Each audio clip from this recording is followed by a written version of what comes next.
अस्सलाम वालेकुम स्टूडेंट्स। आज का जो आर्टिकल है वो क्लास सेकेंड ईयर के हम चैप्टर 1 जो आपका है इलेक्ट्रोस्टैटिक्स का वो हम स्टडी कर रहे हैं।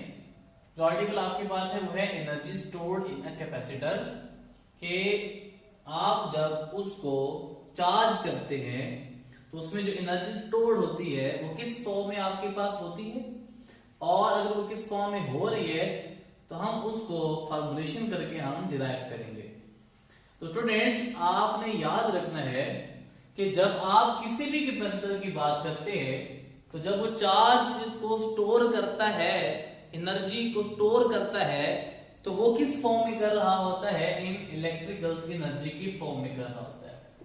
उस हम एनर्जी को नाम देंगे कि क्या कहलाती है? Electric potential energy. अब इस आर्टिकल को स्टार्ट करने से पहले कुछ आपके मेन पॉइंट्स जहन में होने चाहिए कैपेसिटर के लिहाज से कि जब आप पहले कैपेसिटर को चार्ज करते हैं तो उस टाइम पे जो पोटेंशियल डिफरेंस होता है किसी भी प्लेट्स कैपेसिटर के ऊपर वो ज्यादा होता है, इंक्रीज किया जा रहा होता है। अगर आपने लेट से एक चार्ज को डिपॉजिट कर दिया प्लेट्स के ऊपर तो चूंकि पोटेंशियल डिफरेंस ज्यादा क्रिएट हो गया है, अब आप नेक्स्ट चार्ज डिपॉजिट कराओगे इसको आपने पहले से ज्यादा ऑर्डर करना पड़ेगा। क्यों? क्योंकि यहां पे रिपल्सिव फोर्स और कम आ जाती है, तो इसलिए हम कहेंगे कि नेक्स्ट इंक्रीमेंट करते हुए, डिपॉजिट करते हुए चार्ज को आपको एक्स्ट्रा एनर्जी सप्लाई करनी पड़ेगी, एक्स्ट्रा एनर्जी आपको पहले से ज्यादा लगानी पड़ेगी। जब आपका कैपेसिटर अनचार्ज होता है तो उस टाइम पोटेंशियल डिफरेंस की वैल्यू क्या होती है? 0 के बराबर होती है। लेकिन जब वो चार्ज हो जाता है तो उसकी पोटेंशियल डिफरेंस की वैल्यू क्या होती है? V के बराबर हो जाती है। अब हम क्या कहते हैं कि अगर हम इस पोटेंशियल डिफरेंस का जो इनिशियल था और फाइनल है अगर हम एवरेज ले ले तो क्या बनेगा कि average potential difference will be equals to 0 plus V divided by 2 which is equals to V divided by 2। अब ये चीज जो आपके पास आ गई है इसको हम नाम देंगे कि आपके पास क्या कहलाता है? Average potential. अब देखिए इलेक्ट्रिकल पोटेंशियल एनर्जी का फॉर्मूला क्या है? देखिए बेटा V is equal to Q by V पढ़ा है, तो अगर हम यहां से वर्डन निकालना चाहें तो वर्डन क्या होगा? W is equal to Q V average. और ये वर्डन जो आप कर रहे हो in the form of electrical potential energy के स्टोर हुए जा रहा है। अब यहां पे क्या है आपके पास? V एवरेज, तो V एवरेज की वैल्यू हमारे पास V बाई 2 है। आप इसमें पुट करें तो बेटा क्या आएगा? W इज इक्वल्स टू, आप इसको W भी लिख सकते हैं और आप इसको लिख सकते हैं कि ये U भी है, दैट इज एनर्जी है, और सबस्क्रिप्ट में हम इसको लिखेंगे कि E जो कि इंडिकेट कर रहा है कौन सी एनर्जी है? Electrical potential energy. तो ये आएगा U E is equals to Q V divided by 2। इसको मैं नाम दे दूं तो ये आपके पास क्या? इक्वेशन 1 है। तो बेटा आप इस फॉर्मूले से दो डिफरेंट फॉर्मूले बना सकते हैं। पहले केस में मैं क्या करता हूं कि मैं Q को रिप्लेस करता हूं by the formula of Q is equals to CV। तो जहां भी Q है इस फॉर्मूले में आप उसकी जगह CV पुट करें तो आएगा U इज इक्वल्स टू, ये Q की जगह आपके पास क्या आ गया? CV, और V बाई 2 आपके पास एज इट इज आ गया। तो जब आप इस V को इस V से मल्टीप्लाई करेंगे ये आएगा U is equals to half CV square. अब ये जो आपके पास फॉर्मूला आ गया है ये किस चीज का फॉर्मूला आ गया है? इलेक्ट्रिकल पोटेंशियल एनर्जी का फॉर्मूला आ गया। अब जो आपने ये इक्वेशन 1 लिखी है, अगर हमें Q को रिप्लेस करने की बजाय मैं पोटेंशियल को रिप्लेस कर सकता हूं तो मैं उसको रिप्लेस करता हूं। जरा देखिए आपके पास फॉर्मूला क्या था? As U is equal to Q V divided by 2। पहले मैंने इस Q को रिप्लेस किया था CV से, अब मैं इस V को रिप्लेस करता हूं किससे? Q बाय, अगर आप देखिए कि C is equal to Q by V है तो अगर मैं V निकालना चाहूं तो क्या बनेगा? Q by C। अब ये वैल्यू आप पुट करें इस V में तो क्या बनेगा? U is equal to Q as it is divided by 2 as it is. देखिए बेटा आप जब पुट करेंगे तो ये बेसिकली बनेगा Q divided by 2 multiply by Q divided by C। तो ये Q से मल्टीप्लाई होकर क्या बन जाएगा? ये आपके पास बनेगा, मैं इसको डायरेक्ट लिखता हूं, Q square divided by 2C। तो देखिए बेटा आपके पास दो फॉर्म आ गए। तो ये दोनों ही जो आपके पास फॉर्मूले आ गई एमसीक्यूज पॉइंट ऑफ व्यू से बड़े इंपॉर्टेंट है। अगर आपको पोटेंशियल और आपको कैपेसिटेंस दे दे तो तो आपने फाइंड करनी एनर्जी, तो उसके लिए आपने ये फॉर्मूला लगाना है। लेकिन अगर वो कंडीशन दे देता है कि आपको चार्ज बता देता है और कैपेसिटेंस ऑफ कैपेसिटर बता देता है, तो उस टाइम आपने फॉर्मूला ये वाला अप्लाई करना है। ये आपकी मेन इक्वेशन थी जो कि आपने डिराइव की किसी भी इलेक्ट्रिकल पोटेंशियल एनर्जी के लिए। अब हम डिफरेंट उसको मॉडिफाइड करते हैं। क्यों? क्योंकि जब हम पैरेलल प्लेट्स की बात करते हैं, जिस तरह आपके पास पैरेलल प्लेट्स है, तो उसमें इलेक्ट्रिकल एनर्जी स्टोर होती है इन the form of electric fields की फॉर्म में। इलेक्ट्रिकल स्टडी करते हैं हम इलेक्ट्रिकल एनर्जी को हम स्टोर करते हैं इलेक्ट्रिक फील्ड में। अब देखिए इसको अगर आप देखें कि हमने पोटेंशियल ग्रेडियंट का वो आर्टिकल जो पढ़ा था, उसमें क्या था कि हमने इलेक्ट्रिक फील्ड इंटेंसिटी को इन टर्म्स ऑफ पोटेंशियल भी तो लिखा था। तो अब देखिए बेटा वहां से हम हेल्प लेते हैं जरा। आपके पास है E is equal to V divided by D. अगर मैग्नीट्यूड की वाइज बात करें, क्योंकि यहाँ पे नेगेटिव साइन होता है, तो मैं नेगेटिव साइन यहाँ पे थोड़ा इग्नोर करता हूं, क्योंकि मैं यहाँ पे इसको मैग्नीट्यूड कंसीडर कर रहा हूं। तो आप पोटेंशियल की वैल्यू निकाले जरा, तो क्या बनेगा?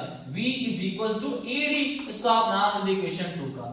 मैंने मेन इक्वेशन A यूज करनी है, इसको मैं मॉडिफाइड करता जाऊंगा। अब यहाँ मुझे C चाहिए और V चाहिए। V का फॉर्मूला मैंने यहां से रिलेशन से निकाल दिया, V is equal to AD से। अब क्या चाहिए? कैपेसिटेंस चाहिए। तो बेटा जब मीडियम की बात करते हैं, कि मीडियम आपने प्लेस किया हुआ है पैरेलल प्लेट कैपेसिटर के दरमियान, तो उस टाइम में हमने पिछले प्रीवियस आर्टिकल में फॉर्मूला डिराइव किया था। वो क्या था? A capacitance in medium is equals to A epsilon naught epsilon r divided by D. A is the area of the plates, epsilon naught is the permittivity of free space, और epsilon r क्या था? Permittivity, relative permittivity of the medium, और D आपके पास क्या है? Separation between the plates। अब equation 3 इसको मैंने नाम दे दिया, इक्वेशन 2 इसको क्या है? आप इक्वेशन 2 और 3 को आप इस इक्वेशन A में पुट करें, तो ये बनेगा U is equals to 1/2 as it is आ गया। C की जगह जो बेटा आपको ये C है, उसकी जगह मैं ये वैल्यू पुट करता हूं, A epsilon naught epsilon r divided by D, और V की जगह मैं पुट करता हूं ED। तो बेटा आपको आ जाएगा ED, और उसके ऊपर क्या है? स्क्वायर है। जब आप उसको सिंप्लीफाई करेंगे तो ये टोटल टर्म आपके पास ये वाली एज इट इज आ जाएगी, और ED को स्क्वायर क्या बनेगा? E square into D square, और नॉमिनेटर में अगर आप D स्क्वायर है इसकी एक पावर डिनोमिनेटर में D से क्या हो जाएगी? कैंसल आउट हो जाएगी। तो ये बनेगा U is equals to 1/2 epsilon naught as it is, epsilon naught as it is, E square as it is।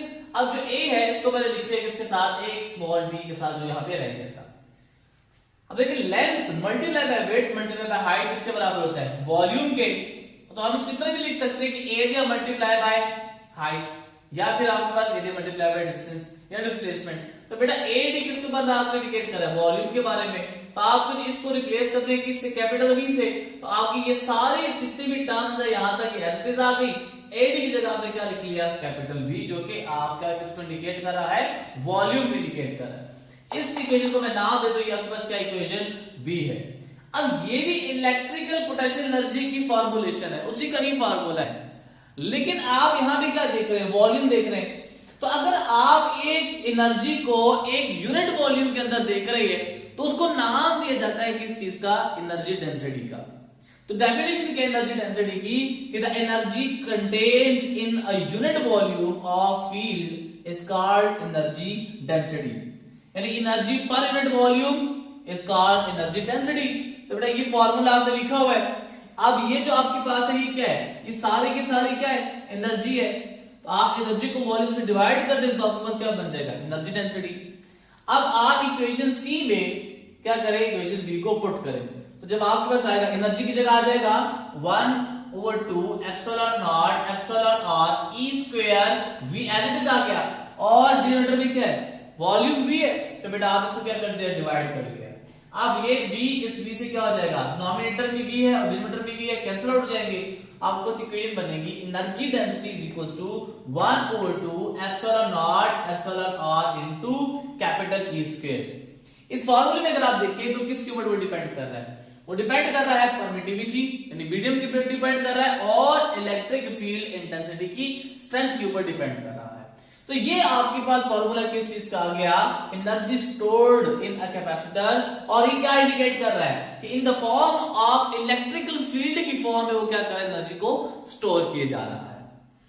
अब ये आर्टिकल आपके पास था जो कि बुक के लिहाज से था। अब हम बड़े इंपॉर्टेंट यहां से एक कॉन्सेप्ट को क्लियर करते हैं, बड़े इंपॉर्टेंट आपके पास एमसीक्यू यहां से बहुत सारे बन सकते हैं। अब एनर्जी स्टोर्ड आप यहां पे पढ़ रहे हैं। अब देखिए बेटा, आपने दो प्लेट्स कंसिडर कर लिए और मैं दो केसेस कंसिडर करता हूं। एक केस वो है जहां पे आपने बगैर बैटरी को सप्लाई किया हुआ है उस पैरेलल प्लेट कैपेसिटर को, और बीच में आपने क्या रख दिया, पीपी मीडियम रख दिया जो कि डाइलेक्ट्रिक रख दिया है। और एक केस वो है कि आपने पैरेलल प्लेट कैपेसिटर के साथ बैटरी को कनेक्ट किया हुआ है और ड्यूरिंग कनेक्शन ही आपने इसमें क्या रख दिया, एक डाइलेक्ट्रिक रख दिया है। पहला केस हम स्टडी करते हैं कि जब आपने बैटरी कनेक्ट नहीं की प्लेट के साथ और आपने डाइलेक्ट्रिक रखा हुआ है, उस केस में क्या होगा। देखिए बेटा, आपके पास फॉर्मूला क्या है, charge density is equal to total charge divided by area.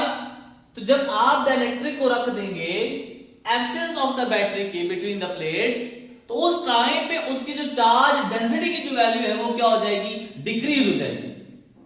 तो बेटा रिलेशन बनाते जाए आगे जरा।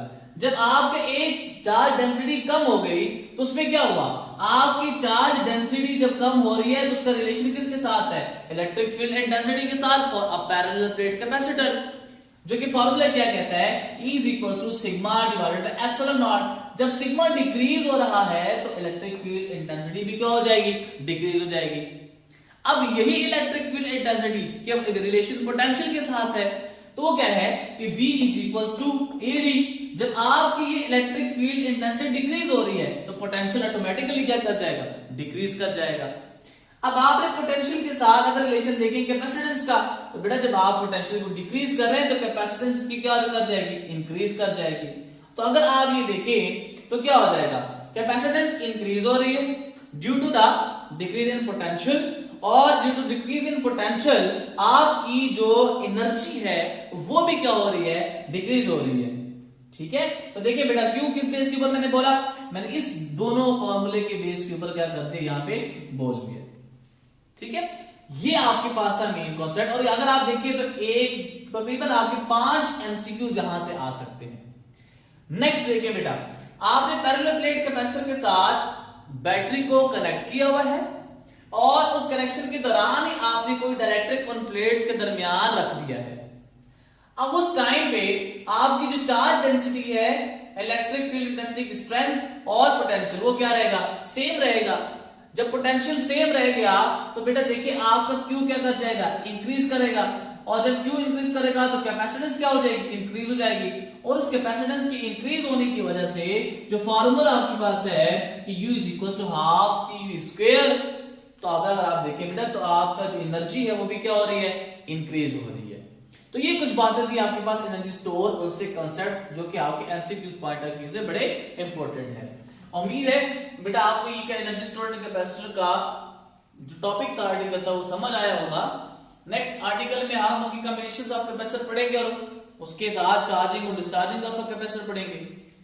तो नेक्स्ट लेक्चर की तब तक के लिए फिर अल्लाह हाफिज।